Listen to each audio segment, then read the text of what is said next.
আর বাড়েনি পেঁয়াজের দর, ভোক্তা অধিকার সংরক্ষণ অধিদপ্তরের মাইকিং, মনিটরিং সেল করবে দোকান মালিক সমিতি। আওয়ামী লীগের নাম যুক্ত করে গজিয়ে উঠেছে অসংখ্য ভুইফোড় সংগঠন, আইনি ব্যবস্থার হুঁশিয়ারি। পত্রিকায় বিয়ের বিজ্ঞাপন দিয়ে প্রতারণা, 25 কোটি টাকা হাতিয়ে নেয়ার অভিযোগ। শিগগিরই নারায়ণগঞ্জ মসজিদ ট্র্যাজেডির তদন্ত রিপোর্ট, দায়ীদের বিরুদ্ধে ব্যবস্থা নেওয়ার সুপারিশ করবে সিআইডি। চলে গেলেন হেফাজতে ইসলামের আমির মাওলানা শাহ আহমদ শফি।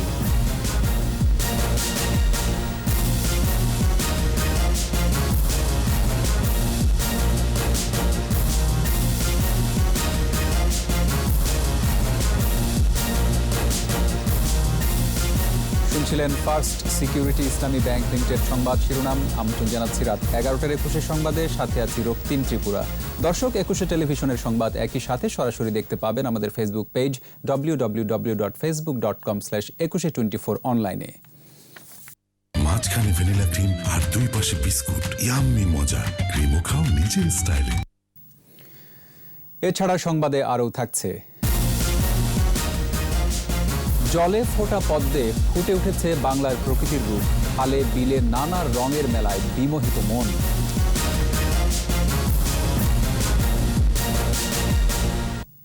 সংবাদ আয়োজনের শুরুতেই চোখ রাখব ছুটির দিনের বাজারে। খুচরা বাজারে নতুন করে বাড়েনি পেঁয়াজের দাম। বাজার নিয়ন্ত্রণে তৎপর হয়েছে জাতীয় ভোক্তা অধিকার সংরক্ষণ অধিদপ্তর। ন্যায্য মূল্য নিতে মাইকিং করে ব্যবসায়ীদের সতর্ক করা হচ্ছে। এদিকে ছুটির দিনের বাজারে ইলিশ সহ প্রায় সব মাছেরই সরবরাহ রয়েছে। সবজির দামও কিছুটা কমেছে। মিনালা দিবার রিপোর্ট। মানুষের সেবায় এগিয়ে আসুন, অযথা পেঁয়াজের মূল্য বৃদ্ধি করবেন না। রাজধানীর কারওয়ান বাজার এভাবে মাইকিং করে ব্যবসায়ীদের সতর্ক করছে জাতীয় ভোক্তা অধিকার সংরক্ষণ অধিদপ্তর। অসাধু ব্যবসায়ীরা যাতে পেঁয়াজের দাম বাড়াতে না পারে সেজন্য নিয়মিত বাজার মনিটরিং করবে অধিদপ্তর। জাতীয় ভোক্তা অধিকার সংরক্ষণ অধিদপ্তর সহ সরকারের অন্য সংস্থা কাজ করছে। মানুষ আতঙ্কগ্রস্ত হয়ে পেঁয়াজের মূল্য বৃদ্ধি করার চেষ্টা করছিল, সেটা প্রতিহত করা সম্ভব হয়েছে এবং এটা এখন নিম্নগামী। তবে ভারত রপ্তানি বন্ধের ঘোষণা দেওয়ার পর লাফিয়ে বাড়তে থাকা পেঁয়াজের দরে লাগাম টানা গেছে। দেশি ও আমদানি করা দুই ধরনের পেঁয়াজের দাম নতুন করে আর বাড়েনি। বস্তা কাটা বিক্রি করতেছে 80 থেকে 85 টাকা। 2 দিন আগে ছিল 100 টাকা কেজি খুচরা। এদিকে ছুটির দিনে বাজারে সবজির দামেও কিছুটা স্বস্তি ফিরেছে ক্রেতার। দুই একটি ছাড়া প্রায় সব সবজির দাম কিছুটা কমেছে। পটল 40 টাকা 50 টাকা বেশি, টমেটো 100 টাকা, বেগুন 100 টাকা 90 টাকা, আর কাঁচামরিচ 160 টাকা কেজি। মাছের বাজারও স্থিতিশীল। বাজার ভরা ইলিশের দিকেই ক্রেতার চোখ। আকার ভেদে দাম কেজিতে 500 থেকে 1200 টাকা পর্যন্ত। 1.5 কেজির নিচে যেটা এটা আছে 800 টাকা 900। ইলিশ মাছের দাম কম থাকার কারণে অন্যান্য যে মাছগুলো আছে ওইগুলো আগের তুলনায় এখন দাম কম। মুরগি, গরু ও খাসির মাংস বিক্রি হচ্ছে আগের দামেই। গরুর মাংস বিক্রি করে 600 টাকা কেজি। মিনালা দিবা, 21 টেলিভিশন, ঢাকা। এদিকে বাজার নিয়ন্ত্রণে মনিটরিং সেল গঠন করছে ঢাকা মহানগর দোকান মালিক সমিতি। কারওয়ান বাজারের একটি হোটেলে ব্যবসায়ীদের সঙ্গে মতবিনিময়ে এ সিদ্ধান্ত হয়। ব্যবসায়ী নেতারা জানান, যারা দাম বাড়ানোর চেষ্টা করবে তাদেরকে আইন শৃঙ্খলা বাহিনীর হাতে তুলে দেওয়া হবে। বিস্তারিত আহমদ বাবুর রিপোর্টে। ভারত হঠাৎ করে পেঁয়াজ রপ্তানির বন্ধের ঘোষণা দেওয়ায় ঢাকাসহ সারা দেশের বাজারে পেঁয়াজের দাম বাড়তে থাকে। বাজার স্বাভাবিক রাখতে এর মধ্যে সরকার পেঁয়াজ আমদানির উদ্যোগ নিয়েছে। পেঁয়াজের দাম নিয়ে বৃহস্পতিবার রাজধানীর কারওয়ান বাজারের একটি হোটেলে সংবাদ সম্মেলন করে ঢাকা মহানগর দোকান মালিক সমিতি। সংবাদ সম্মেলনে জানানো হয়, এবছর দেশে পেঁয়াজের বাম্পার ফলন হয়েছে, পাশাপাশি আমদানিও হয়েছে, তাই বাজারে সংকট নেই। এছাড়া চীন, নেদারল্যান্ড, তুরস্ক সহ বিশ্বের বিভিন্ন দেশ থেকে 400 ব্যবসায়ী পেঁয়াজ আমদানি করবে। কোনো ব্যবসায়ী কারসাজি করার চেষ্টা করবে, তাৎক্ষণিকভাবে আমাদের ব্যবসায়ী মহল মনিটরিং এর মাধ্যমে তাদের নাম ঠিকানা পৌঁছে দেবে এবং আইন শৃঙ্খলা বাহিনী এবং প্রশাসনের পক্ষ থেকে যে কোনো ধরনের কঠোর ব্যবস্থা গ্রহণ করতে বাধ্য হবে। আমদানিকারকরা বলছেন, 10% শুল্ক কমালে 50 টাকায় পেঁয়াজ বিক্রি করা সম্ভব। আমদানিকারকদেরকে উৎসাহিত করার জন্য যে 10% সাবসিডি দেব, ওই 10% আপনি লাভ, যেই টাকা দিয়ে আপনি এখানে খরচ পড়বে ওই টাকাই আপনি বিক্রি করবেন। সেটা তদারকি করে ম্যাজিস্ট্রেট দিয়ে তদারকি করলে সেটা কার্যকর হবে। এখন পেঁয়াজ নেই, ম্যাজিস্ট্রেট দিয়ে জরিমানা করলে কোনো লাভ নেই। যার পেঁয়াজ আছে এই ঘরের ভিতরে আরো লোকে রাখবে। বন্দরে পেঁয়াজের জাহাজ ভিড়লে 3 দিনের মধ্যে খালাস করারও আহ্বান জানান আমদানিকারকরা। অনুমতি নেওয়া হয়েছে, এতটুকু আমদানি করতে সে তাকে বাধ্য করতে হবে। আহমদ বাবু, 21 টেলিভিশন, ঢাকা। এদিকে পেঁয়াজ সংকট নিরসনে দেশের শীর্ষস্থানীয় শিল্প গ্রুপ এস আলম গ্রুপ মিশর ও তুরস্ক থেকে পেঁয়াজ আমদানির সিদ্ধান্ত নিয়েছে। আগামী সপ্তাহে আমদানি ঋণপত্র খোলা হবে। বাল্ক ক্যারিয়ার জাহাজ যোগে পেঁয়াজের এই চালান চট্টগ্রাম বন্দরে পৌঁছাবে। ভারত পেঁয়াজ রপ্তানি বন্ধ করায় দেশের পাইকারি ও খুচরা বাজারে দাম বেড়ে যায়। এই অবস্থায় সমুদ্রপথে পেঁয়াজ আমদানির সিদ্ধান্ত নেয় এস আলম গ্রুপ। প্রতিষ্ঠানের চেয়ারম্যান সাইফুল আলম মাসুদের একান্ত সচিব আকিজ উদ্দিন গণমাধ্যমকে পেঁয়াজ আমদানির বিষয় নিশ্চিত করেছেন। তিনি জানান, পেঁয়াজ যাতে পচে নষ্ট না হয় সেজন্য রেফার কন্টেইনার বা শীতাতপ নিয়ন্ত্রিত বিশেষায়িত জাহাজে চট্টগ্রাম বন্দরে আনা হবে। আমদানি করা এই পেঁয়াজ চট্টগ্রাম সহ দেশের পাইকারি বাজারে পৌঁছে দেওয়া হবে বলেও জানান তিনি।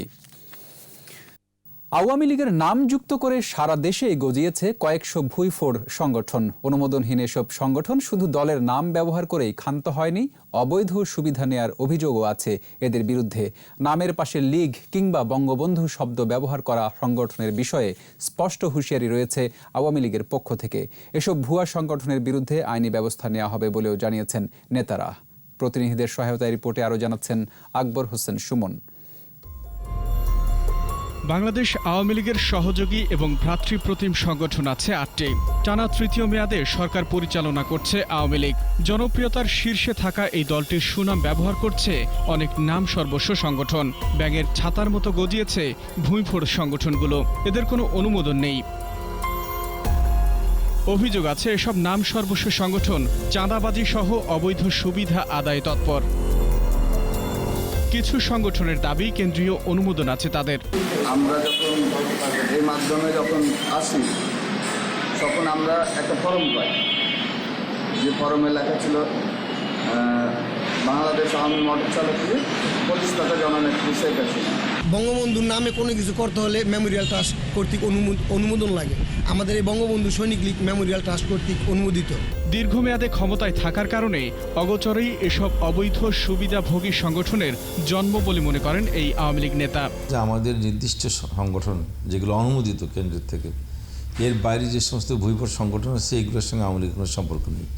আমরা প্রশাসনকে এ ব্যাপারে এর আগে নির্দেশনা দিয়েছিলাম যে এই সমস্ত ভুইফোড় সংগঠনের বিরুদ্ধে আইনগত ব্যবস্থা নেওয়ার জন্য। এই ধরনের যারা দলের নাম ব্যবহার করে ভুইফোড় সংগঠন রাজনীতি করাচ্ছে তাদের বিরুদ্ধে আইনগত কি ব্যবস্থা নিতে পারে সে ব্যাপারে দলের কার্যনির্বাহী সংসদের সিদ্ধান্ত নেওয়া হবে। দলের ভাবমূর্তি নষ্ট করছে এসব অনুমোদনহীন সংগঠন, তাই ক্ষুব্ধ আওয়ামী লীগের কেন্দ্রীয় সংসদ। আমাদের আওয়ামী লীগের কারা কারা সহযোগী সংগঠন সে নামগুলো পরিষ্কারভাবে আমাদের গঠনতন্ত্রে আছে। কাজে এই গঠনতন্ত্রের বাইরে যে দলগুলি আছে এই দলগুলিকে আমি ভুইফোড় দল বলবো। এদের কোনো পার্সোনাল মতলব আছে, এরা মতলববাজি। হ্যাঁ, এই মতলববাজি বন্ধ করতে হবে। ভুঁইফোড় এসব সংগঠন সম্পর্কে আওয়ামী লীগের স্পষ্ট অবস্থান, এদের অস্তিত্ব রাখা যাবে না। আকবর হোসেন সুমন, 21 টেলিভিশন, ঢাকা।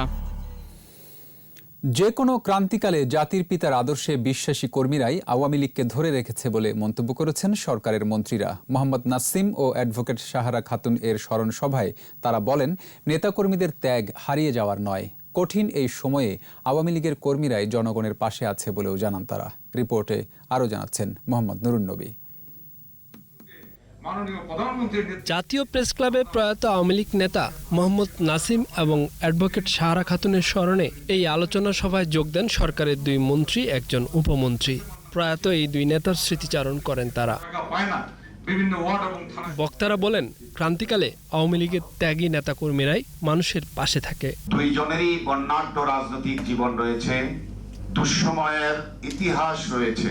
সাহারা আপা মোহাম্মদ নাসিম ভাই জাতির জনক বঙ্গবন্ধু শেখ মুজিবুর সময়ও তার বিশ্বস্ত সৈনিক ছিলেন। বক্তারা বলেন, অনেকেই বিশ্বাসঘাতকতা করলেও তৃণমূলের নিবেদিত নেতাকর্মীরাই শেখ হাসিনার নেতৃত্বে প্রতিকূলতার মুখে দাঁড়িয়ে আওয়ামী লীগকে ধরে রেখেছে। এই বিট্রাই না করা নেতারাই যে আওয়ামী লীগের মূল শক্তি। 1-11-এর সময় তো আমাদের কর্মীরাই আওয়ামী লীগকে বাঁচিয়ে রাখছে। আমরা নেতারা সবাই সঠিক দায়িত্ব পালন করতে পারিনি। That is the reality. কারণ তারা বঙ্গবন্ধুর মন্ত্রে এমন ভাবে মুগ্ধ যে সেই ঐন্দ্রজালিক সম্মোহিত শক্তির থেকে তাদের কেউ বের করে আনতে পারে না। সেই জায়গায় ছিলেন অ্যাডভোকেট সাহারা খাতুন এবং মোহাম্মদ নাসিম। মাটির প্রদীপ আছে, সূর্য ডোবার পরে তারাই দায়িত্ব নেই। এখন আমাদের সবাইকে এইসব দায়িত্ব নিতে হবে, যাতে আমরা আমাদের মাননীয় প্রধানমন্ত্রীর নেতৃত্বে ঐক্যবদ্ধ থেকে বঙ্গবন্ধুর স্বপ্ন সোনার বাংলা বাস্তবায়নের মাধ্যমে আমরা যখন দেশকে গড়ে তুলতে পারবো, তখন এই মোহাম্মদ নাসিম, সাহারা আপা তাদের আত্মা শান্তি পাবে। মোহাম্মদ নাসিম ও সাহারা খাতুনের ত্যাগের আদর্শ ধারণ করতে কর্মীদের প্রতি আহ্বান জানান আলোচকরা। যারা আসে মোহাম্মদ নুরুন নবী, 21 টেলিভিশন, ঢাকা। পত্রিকায় বিয়ের বিজ্ঞাপন দিয়ে 25 কোটি টাকা হাতিয়ে নিয়েছে একটি চক্র। এই প্রতারক চক্রের মূল হোতাকে আটক করেছে সিআইডি। সংবাদ সম্মেলনে জানানো হয়, বিগত 1 দশক ধরেই প্রতারণা করে আসছিল চক্রটি। সাইদুল ইসলামের রিপোর্ট। প্রতিষ্ঠিত ব্যবসায়ী, কানাডিয়ান নাগরিক, ডিভোর্সি, সন্তানহীন পাত্রীর জন্য বিয়ের বিজ্ঞাপন, এরকম বহু বিজ্ঞাপন দেয়া হয়েছে। বিজ্ঞাপন দেওয়ার পর আগ্রহী পাত্রের সাথে মোবাইলে যোগাযোগ, অভিজাত হোটেলে দেখা, এরপরই ফেলা হয় প্রতারণার ফাঁদ। পত্রিকার বিজ্ঞাপন দেখেই অনেকেই যোগাযোগ করেন সাদিয়া জান্নাতের সাথে। শুধু এই ব্যক্তির কাছ থেকেই নিয়েছেন প্রায় 2.25 কোটি টাকা। আমার সাথে এত সুন্দর ব্যবহার করছে, এত করছে যে একজন ওয়াইফও এত সুন্দর ব্যবহার করে না, এত খেদমত করে না। প্রায় 1,79,00,000 টাকা নিয়ে নেয়। বেশ কিছু অভিযোগ পাওয়ার পর অভিযান শুরু করে সিআইডি। 2010 সাল থেকে হিসাব করি বা 11 সাল থেকে, তাতে 20 থেকে 25 কোটি টাকার উপরে বিভিন্নভাবে তারা হাতিয়ে নিয়েছে। এই সম্পূর্ণ টাকাটাই কিন্তু প্রতারণার মাধ্যমে অবৈধ উপায়ে উপার্জিত। সাদিয়ার অ্যাকাউন্টে বিপুল পরিমাণ টাকার সন্ধান পাওয়া গেছে। বাকি টাকা বিদেশে পাচার করা হয়েছে কিনা তাও তদন্ত করছে সিআইডি। মানি লন্ডারিং এর যে 27 ধরনের প্রেডিকেট অফেন্স, তার মধ্যে একটা আছে প্রতারণা। তো এই প্রতারণা থেকে উদ্ভূত অর্থ যদি ব্যাংকে থেকে থাকে, তাহলে এইটা পরবর্তীতে এগুলো জব্দ করার যে প্রক্রিয়াগুলো আছে মানি লন্ডারিং আইনে, সেক্ষেত্রে সেটাও আমাদের যাওয়ার সুযোগ আছে। এ ধরনের প্রতারক চক্র থেকে সবাইকে সতর্ক থাকার পরামর্শ দেওয়া হয় সংবাদ সম্মেলন থেকে। একটা সিঙ্গেল চক্রতে 5 জন মিনিমাম তাদের লাগে। সাইদুল ইসলাম, 21 টেলিভিশন, ঢাকা। নারায়ণগঞ্জে মসজিদে বিস্ফোরণের ঘটনায় শিগগিরই তদন্ত প্রতিবেদন জমা দেওয়া সম্ভব হবে বলে জানিয়েছেন অপরাধ তদন্ত বিভাগ সিআইডি প্রধান ব্যারিস্টার মাহবুবুর রহমান। এর মধ্যে ঘটনাস্থল পরিদর্শন করেছে সিআইডির তদন্ত দল। ইয়াকুব লিটনের ক্যামেরায় আরও জানাচ্ছেন দীপু শিকদার। গত 4 সেপ্টেম্বর নারায়ণগঞ্জ ফতুল্লা তল্লা এলাকার বাইতুস সালাম জামে মসজিদে বিস্ফোরণে শিশুসহ এ পর্যন্ত মারা গেছেন 31 জন। আর চিকিৎসাধীনদের অবস্থা সংকটাপন্ন বলে নিশ্চিত করেন চিকিৎসক। প্রাথমিক তদন্তে জমে থাকা গ্যাসকে বিস্ফোরণের কারণ হিসেবে চিহ্নিত করা হয়। দায়িত্ব অবহেলার জন্য ব্যবস্থা নেওয়া হয় তিতাসের একাধিক কর্মকর্তা কর্মচারীর বিরুদ্ধে। তদন্তের দায়িত্বে থাকা সিআইডি ঘটনার রহস্য উন্মোচনে কাজ করছে। ঘটনাস্থল থেকে সংগ্রহ করা হয়েছে তথ্য প্রমাণ। আমাদের টিম ঘুরে আসছে, সেখান থেকে আমরা অনেকগুলো জিনিস কালেক্ট করেছি, ইনফরমেশন কালেক্ট করেছি। আমরা লোকাল লোকজনের সাথে কথা বলছি। এনকোয়ারি কমিটি করা হয়েছে, সেই কমিটির রিপোর্টগুলোর জন্য আমরা অপেক্ষা, সেগুলো আমরা পর্যালোচনা করব। দ্রুততম সময়ের মধ্যে মামলাটির নির্ভুল তদন্ত রিপোর্ট দিতে চায় অপরাধ তদন্ত বিভাগ। প্রাথমিকভাবে আমরা কেসটা অলমোস্ট ন্যারো করে ফেলেছি। আমার ধারণা যে খুব বেশি সময় লাগবে না আমাদের কেসের ইনভেস্টিগেশনটা শেষ করতে। আমরা সিআরপিসি অনুসরণ করে আমরা ইনভেস্টিগেশনটাকে আগায় নিয়ে যাচ্ছি। তদন্তে কারো গাফিলতির প্রমাণ পেলে তার বিরুদ্ধে আইনগত ব্যবস্থা নেওয়ার সুপারিশ করার কথাও জানান সংস্থাটির প্রধান। আমরা চাচ্ছি যে কেসটা খুব দ্রুততম সময়ের মধ্যে শেষ করতে ইনভেস্টিগেশন। দীপু শিকদার, 21 টেলিভিশন, ঢাকা। হেফাজতে ইসলামের আমির আল্লামা শাহ আহমদ শফি আর নেই। সন্ধ্যায় রাজধানীর আসগর আলী হাসপাতালে শেষ নিঃশ্বাস ত্যাগ করেন তিনি। ইন্না লিল্লাহি ওয়া ইন্না ইলাইহি রাজিউন। আহমদ শফির মৃত্যুতে শোক জানিয়েছেন রাষ্ট্রপতি মোহাম্মদ আব্দুল হামিদ ও প্রধানমন্ত্রী শেখ হাসিনা। সমর ইসলামের রিপোর্ট। রাজধানীর আজগর আলী হাসপাতালের সামনে ভক্তদের উপচে পড়া ভিড়। প্রিয় মুরব্বীকে এক নজর দেখতে প্রাণান্ত চেষ্টা। শুক্রবার সন্ধ্যায় মৃত্যুর খবর শুনে দলে দলে ছুটে আসেন কওমি অঙ্গনের ছাত্র শিক্ষকরা। তাদের চোখ অশ্রুসিক্ত, কান্নায় ভেঙে পড়েন অনেকে। উনি যে আমাদের মাঝ থেকে চলে গেছেন, আমাদের এতিম করে চলে গেছেন, ওনার জায়গায় আর কেউ হবেন না। আল্লাহ তার রুহটাকে আপনার জান্নাতের আলা মাকামে পৌঁছে দেন এবং তার রুহানি সন্তান হিসেবে আমাদেরকে মাফ করে দেন।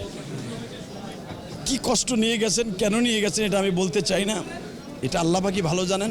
জানাজা একটাই হবে, আমার আব্বা সারা জীবন এক জানাজার পক্ষেই ছিলেন এবং সুন্নতি জানাজা এটাই, এই জন্য আমরা একাধিক জানাজা করতে পারছি না। বার্ধক্যজনিত নানা অসুস্থতা ছাড়াও ডায়াবেটিস ও হাইপারটেনশনে ভুগছিলেন আল্লামা শাহ আহমদ শফি। বৃহস্পতিবার গভীর রাতে তাকে চট্টগ্রাম মেডিকেল কলেজ হাসপাতালে নেওয়া হয়। অবস্থার অবনতি হলে শুক্রবার বিকেলে হেলিকপ্টারে ঢাকায় আনা হয়। ভর্তি করা হয় গ্যান্ডারিয়ার আজগর আলী মেডিকেল কলেজ হাসপাতালে। আল্লামা আহমদ শফি চট্টগ্রামের রাঙ্গুনিয়ার পাখিয়াটিলা গ্রামে জন্মগ্রহণ করেন। 10 বছর বয়সে হাটহাজারী মাদ্রাসায় ভর্তি হন তিনি।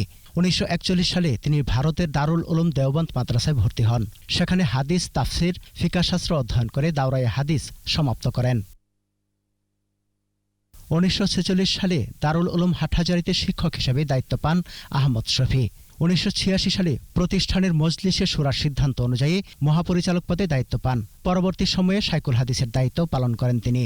2008 সালে কওমি মাদ্রাসা শিক্ষা বোর্ড বেফাকের চেয়ারম্যান নির্বাচিত হন। 2010 সালের 19 জানুয়ারি দারুল উলুম হাটহাজারী মিলনায়তনে অনুষ্ঠিত উলামা সম্মেলনে হেফাজতে ইসলাম বাংলাদেশ গঠন করা হয়। তিনি এর প্রতিষ্ঠাতা আমির মনোনীত হন। আল্লামা শাহ আহমদ শফির নেতৃত্বে 11 এপ্রিল 2017 সালে প্রধানমন্ত্রী শেখ হাসিনা কওমি মাদ্রাসার দাওরায়ে হাদিসের সনদকে MA সমমান ঘোষণা করেন। ব্যক্তিগত জীবনে তার স্ত্রী, 2 ছেলে, 2 মেয়ে ও নাতি-নাতনিরা রয়েছেন। আল্লামা আহমদ শফি কওমি মাদ্রাসা শিক্ষা বোর্ড, আল হাইয়াতুল উলাইয়ার চেয়ারম্যান ও আন্তর্জাতিক মজলিসে তাহফুজে খতমে নবুয়াত বাংলাদেশের সভাপতি ছিলেন। সমর ইসলাম, 21 টেলিভিশন।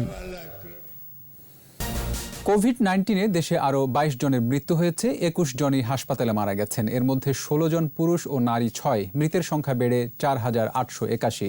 সংবাদ বিজ্ঞপ্তিতে স্বাস্থ্য অধিদপ্তর জানায় 195তম দিনে দেশে 95টি ল্যাবে 12,730টি নমুনা পরীক্ষায় শনাক্ত হয়েছে 1541 জন। শনাক্তের সংখ্যা বেড়ে 3,45,805। নতুন 1,923 জন সহ সুস্থ হয়েছে 2,52,335 জন। করোনায় পুরুষের মৃত্যুর হার 77.93% ও নারী 22.07%। এ পর্যন্ত করোনা পরীক্ষা হয়েছে 17,96,509। ব্যবসায়ীরা আইনের বাইরে কিছু করতে পারবেন না বলে হুঁশিয়ারি দিয়েছেন ঢাকা উত্তর সিটি কর্পোরেশনের মেয়র আতিকুল ইসলাম। সকালে বনানী 11 নম্বর সড়কে অবৈধ বিলবোর্ড, সাইনবোর্ড, সব সাইন, প্রজেক্ট সাইন অপসারণ কার্যক্রম পরিদর্শন করেন মেয়র। তিনি বলেন, আইন ও নীতিমালা থাকলেও ব্যবসায়ীদের অনেকেই কোনো তোয়াক্কা করছেন না, যে যার মতো সাইনবোর্ড, সব সাইন, LED সাইন লাগাচ্ছেন। ট্রেড লাইসেন্সে সাইনবোর্ডের মাপ উল্লেখ থাকলেও ব্যবসায়ীরা 3/4 ফুটের জায়গায় 30/40 ফুটের সাইনবোর্ড তৈরি করে। অবৈধ কোনো ধরনের সাইনবোর্ড শহরে থাকতে পারবে না বলেও জানান উত্তর সিটির মেয়র। সিটি কর্পোরেশনের দেখা উচিত ছিল, কারণ এই সাইনবোর্ড যারা লাগান ওনারা কিন্তু অনেক ক্ষমতার অধিকারী বলে মনে করেন। ওনারা মনে করেছেন যেখানে আমরা করব এই জায়গায় কেউ আমাদের সাইনবোর্ডে হাত দিতে পারবে না। আমি মেসেজ দিতে চাই আপনাদের সকলকে, যারই সাইনবোর্ড হোক, বিলবোর্ড হোক, যদি আমাদের সিটি কর্পোরেশনের পারমিশন না থাকে তাহলে এটা অবৈধ, এবং অবৈধ কোনো ধরনের সাইনবোর্ড কিন্তু থাকতে পারবে না এই ঢাকা শহর নর্থে। আমি বলে দিচ্ছি মেসেজ সবাইকে। মাগুরার মঘির ঢালে 2টি বাসের মুখোমুখি সংঘর্ষে 4 জন নিহত হয়েছে। আহত হয়েছে আরও 22 জন। তাদের মাগুরা সদর হাসপাতালে নেওয়া হয়েছে। পুলিশ জানায়, শুক্রবার দুপুরে চাকলাদার পরিবহনের একটি বাস যশোরের দিকে যাচ্ছিল। মাগুরা যশোর মহাসড়কের মঘির ঢালে আসার পর বিপরীত দিক থেকে আসা সোহাগ পরিবহনের একটি বাসের সাথে সংঘর্ষ হয়। এতে চাকলাদার পরিবহনের বাসটি রাস্তার পাশে খাদে পড়ে যায়। ফায়ার সার্ভিস কর্মীরা পানি থেকে 4 জনের মৃতদেহ উদ্ধার করে। এদিকে গোপালগঞ্জে ট্রাক ও পিকআপ ভ্যানের সংঘর্ষে পিকআপ চালক আলাউদ্দিন নিহত হয়েছেন। করোনা ভাইরাসে আক্রান্ত অ্যাটর্নি জেনারেল মাহবুবে আলমকে সম্মিলিত সামরিক হাসপাতালের ICUতে স্থানান্তরিত করা হয়েছে। শুক্রবার ভোরে তার শারীরিক অবস্থার অবনতি হওয়ায় ICUতে নেওয়া হয়। গত 4 সেপ্টেম্বর শরীরে জ্বর নিয়ে রাজধানীর সম্মিলিত সামরিক হাসপাতালে ভর্তি হন মাহবুবে আলম। সেখানে পরীক্ষায় তার করোনা পজিটিভ আসে। পরে চিকিৎসকের পরামর্শে CMHেই চিকিৎসা নিচ্ছিলেন তিনি। হঠাৎ বেশি অসুস্থ হওয়ায় চিকিৎসক তাকে ICUতে স্থানান্তর করেন। কুড়িগ্রাম, লালমনিরহাট সহ উত্তরের কয়েক জেলায় আবার বাড়ছে নদ নদীর পানি। গত কয়েকদিনের বৃষ্টি ও উজান থেকে নেমে আসা ঢলে কুড়িগ্রামের সবকটি নদ নদীর পানি বেড়েছে। এরই মধ্যে ধরলা নদীর পানি বিপদসীমার 34 সেন্টিমিটার উপর দিয়ে প্রবাহিত হচ্ছে। দ্রুত পানি বাড়ছে দুধকুমার নদে। এছাড়া ব্রহ্মপুত্র, তিস্তা এবং গঙ্গাধরেও পানি বেড়েছে। এর ফলে কুড়িগ্রাম সদর, রাজারহাট, ফুলবাড়ি, নাগেশ্বরী, ভুরুঙ্গুমারী ও উলিপুর উপজেলার প্রায় অর্ধশত চর এবং নিম্নাঞ্চল প্লাবিত হয়। পানিবন্দী হয়ে পড়েছে প্রায় 30,000 মানুষ। তলিয়ে গেছে কয়েকশো একর রোপা আমন ক্ষেত।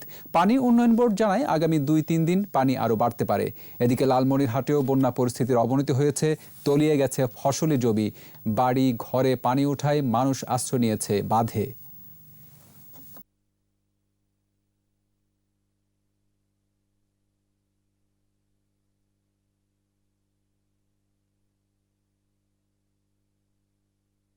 কামাই কাজ নাই, ওই যে অ্যাকশন দিয়ে আর অ্যাকশন দেখাই। পানিতে ঘর দুয়ার আমরা মরি যাই, আমার সঙ্গে কারো তো খবর নেয় না। যে বন্যা আসছে এই বৃষ্টিতে, বেড়িয়ে বাড়িতে পানি, ঘরত পানি। মানুষ শুকনো খাবার দিয়ে খাবে তাও পায় না। এবার আমাদের বিশেষ আয়োজন জনদুর্ভোগ।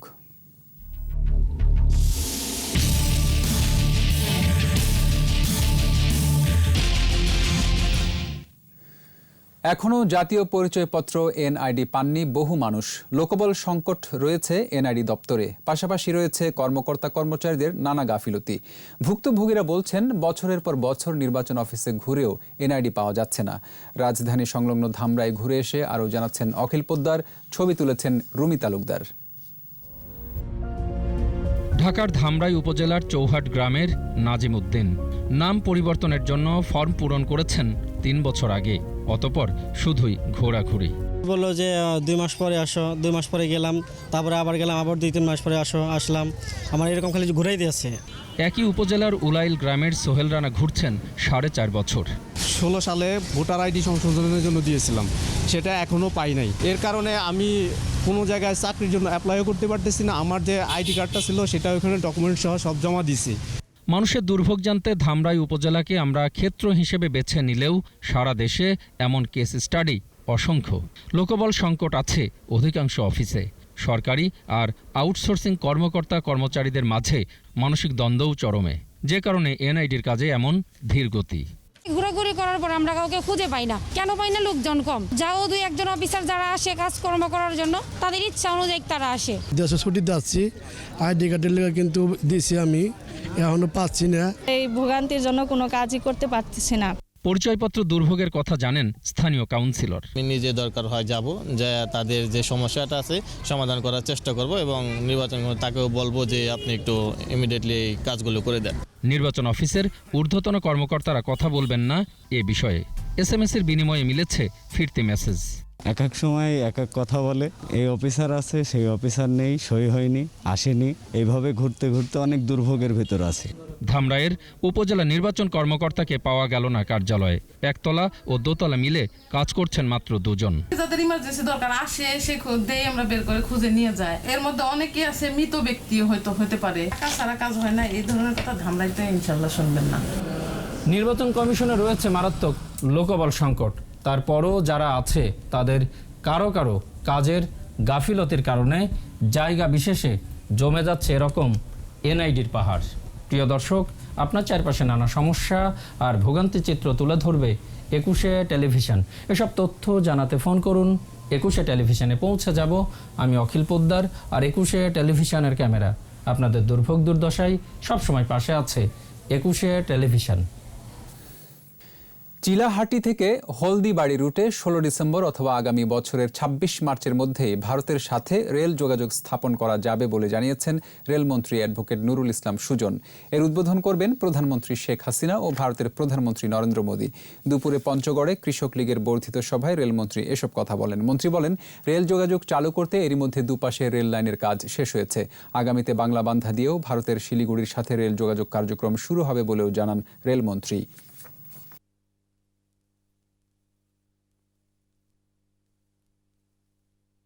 16 ডিসেম্বর না হলে আগামী মার্চ, যেহেতু 2 দেশ ভারতের সঙ্গে যোগাযোগ হবে। আমাদের বাংলাদেশের মাননীয় প্রধানমন্ত্রী শেখ হাসিনা এবং ভারতের প্রধানমন্ত্রী নরেন্দ্র মোদী দুজনে মিলে এই রেলপথটি রেল চলাচলের জন্য মুক্ত করবেন। জাহাঙ্গীরনগর বিশ্ববিদ্যালয় মেডিকেল সেন্টারে দুটি আধুনিক অক্সিজেন কনসেন্ট্রেটর মেশিন ও একটি পোর্টেবল ভেন্টিলেটর প্রদান করা হয়েছে। বিসিএস অফিসার্স ফোরামের উদ্যোগে এবং নাভানা গ্রুপের সৌজন্যে এই মেশিন প্রদান করা হয়। বিকেলে বিশ্ববিদ্যালয় মেডিকেল সেন্টারে এই মেশিন হস্তান্তর করা হয়। উপাচার্য প্রফেসর ডক্টর ফারজানা ইসলামের পক্ষে মেশিন হস্তান্তর অনুষ্ঠানে শিক্ষা মন্ত্রণালয়ের অতিরিক্ত সচিব তাহিয়াত হোসেন, ফোরাম সাধারণ সম্পাদক মোহাম্মদ আব্দুল আহাদ সহ কর্মকর্তারা উপস্থিত ছিলেন। আগামীতেও বিশ্ববিদ্যালয় মেডিকেল সেন্টারের জন্য সহযোগিতার প্রতিশ্রুতি দেন নাভানা গ্রুপের কর্মকর্তারা।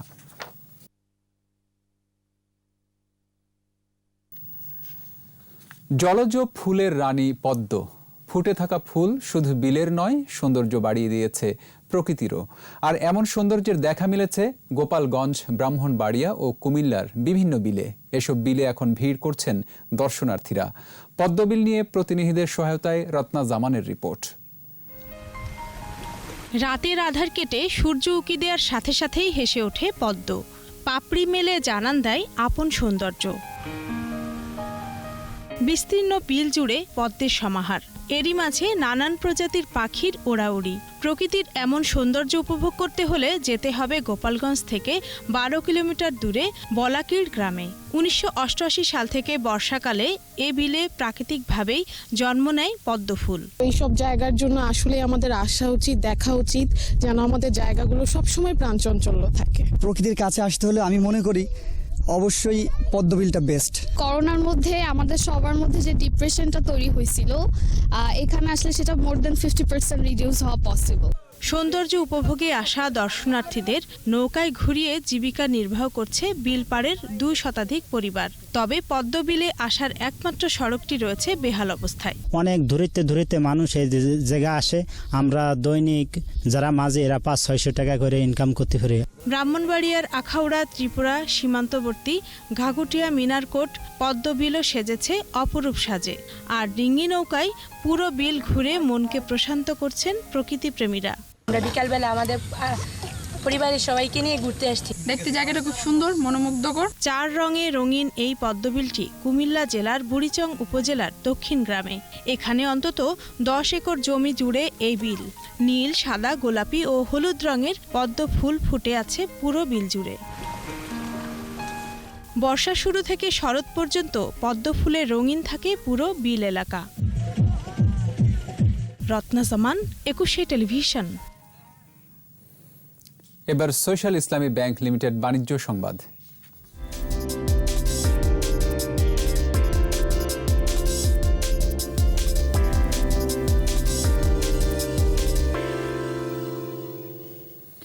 বৈশ্বিক মহামারী করোনার মধ্যেও ঘুরে দাঁড়াতে শুরু করেছে দেশের সবচেয়ে বড় রফতানি খাত তৈরি পোশাক শিল্প। চট্টগ্রামের বিভিন্ন কারখানায় আবার ব্যস্ত হয়ে উঠছেন মালিক শ্রমিকরা। স্থগিত হওয়া রপ্তানি আদেশ ফিরে পাওয়ায় বন্ধ হয়ে যাওয়া অনেক গার্মেন্টসও সচল হতে শুরু করেছে। তবে বিজিএমইএ বলছে এই ধারা অব্যাহত রাখতে সরকারের সহযোগিতা প্রয়োজন। চট্টগ্রাম থেকে হাসান ফেরদৌসের রিপোর্ট, জানাচ্ছেন রত্না জামান। বৈশ্বিক মহামারী করোনার কারণে গেল মার্চ এপ্রিলে বন্ধ হয়ে যায় চট্টগ্রাম সহ সারা দেশের অনেক গার্মেন্টস কারখানা। রপ্তানির আদেশ বাতিল হওয়ায় দুশ্চিন্তায় পড়েন গার্মেন্টস মালিকরা। এর মধ্যে করোনা পরিস্থিতির কিছুটা উন্নতি হওয়ায় ঘুরে দাঁড়াতে শুরু করেছে বাংলাদেশের গার্মেন্টস শিল্প। রপ্তানি আদেশ আবার ফিরতে শুরু করায় পুরোদমে সচল হয়ে উঠেছে চট্টগ্রামের গার্মেন্টস কারখানাগুলি। রপ্তানির অর্ডার যেভাবে ফিরে আসছে তাতে গার্মেন্টস সেক্টরে আগামী বছর সুবাতাস বইবে বলে মনে করেন বিজিএমইএ নেতৃবৃন্দ। আগামী বছর আমরা একটা সুবাতাস হয়তো আরএমজি সেক্টরের জন্য বইবে, যেটা আমাদের ধারণা, এবং এটাকে ধরে রাখার জন্য আমার প্রতিযোগী দেশের সাথে আমি টিকে থাকার জন্য প্রতিযোগী দেশের সাথে মিলিয়ে আমাদের পলিসির সাপোর্টটা খুবই জরুরি। তবে এজন্য এখন থেকে কর্মপরিকল্পনা তৈরির উপর জোর দিয়েছেন তৈরি পোশাক শিল্পের মালিকরা। সাম্প্রতিককালে যেহেতু এইসব দেশগুলো আস্তে আস্তে খুলছে, কিছু কিছু রপ্তানি আদেশ আমরা পাচ্ছি এবং আগামী সিজনে একটা ভালো ধরনের অর্ডার বাংলাদেশে এসেছে। বাংলাদেশের তৈরি পোশাক খাতকে ঘিরে যে সম্ভাবনা তৈরি হয়েছে তার জন্য সরকারি সহায়তার কথা বললেন বিজিএমইএ নেতৃবৃন্দ। কিছু সফট লোনের কথা আমরা চেয়েছি, এটাও যাতে থাকে। আসলে মূল কথা হলো যে আমরা কোনোভাবে যাতে আগামী 6 মাস আমাদের কারখানাগুলো চালিয়ে যেতে পারি। করোনার কারণে তৈরি পোশাক শিল্প খাতে প্রায় 27,000 কোটি টাকার রপ্তানি আদেশ স্থগিত হয়েছিল। পরিস্থিতি সামাল দিতে সরকারের তরফ থেকে দেয়া হয় বিপুল আর্থিক প্রণোদনা। রত্না জামান, 21 টেলিভিশন। আর এরই সাথে শেষ করছি রাত 11টার 21 সংবাদ। যাবার আগে ফার্স্ট সিকিউরিটি ইসলামী ব্যাংক লিমিটেড সংবাদ শিরোনামগুলো আরও একবার। আর বাড়েনি পেঁয়াজের দর, ভোক্তা অধিকার সংরক্ষণ অধিদপ্তরের মাইকিং, মনিটরিং সেল করবে দোকান মালিক সমিতি। আওয়ামী লীগের নাম যুক্ত করে গজিয়ে উঠেছে অসংখ্য ভুইফোর সংগঠন, আইনি ব্যবস্থার হুঁশিয়ারি। পত্রিকায় বিয়ের বিজ্ঞাপন দিয়ে প্রতারণা, 25 কোটি টাকা হাতিয়ে নেওয়ার অভিযোগ। শিগগিরই নারায়ণগঞ্জ মসজিদ ট্র্যাজেডির তদন্ত রিপোর্ট, দায়ীদের বিরুদ্ধে ব্যবস্থা নেওয়ার সুপারিশ করবে সিআইডি। চলে গেলেন হেফাজতে ইসলামের আমির মাওলানা শাহ আহমদ শফি।